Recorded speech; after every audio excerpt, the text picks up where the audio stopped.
unboxing! Dahil meron naman tayong nabudol na jowa. Ayan, mag-unboxing tayo ng Lovely Emma from Miniso. So, ito yung mga pwede nating makuha. Ang jowa ko gusto daw niya ito. Siyempre, kasi dilaw.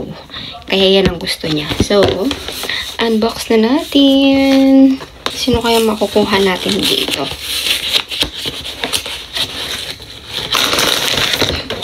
Huwag natin tignan yung card, syempre. Ganito yung itsura niya. Ayan. Sino kaya makukuha natin? Ay! Yun, nakapano din doon. Ito ang nakuha natin color white and blue na may pink. Yan. Ito ang nakuha natin. Cute! Cute din siya. Si Lovely Emma. Pwede natin siyang isabit sa bag. Pero hindi na iikot yung mata niya kagaya nung lilas at saka nung ano. Ayan. So, ito ang nakuha natin sino to? Si Lace Bear.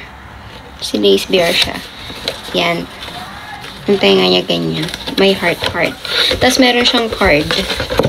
Ito ang kanyang card. Yan. Si Lace Bear ang nakuha natin. Tapos may, ewan ko, may QR code. Lovely Emma. Yan. Cute.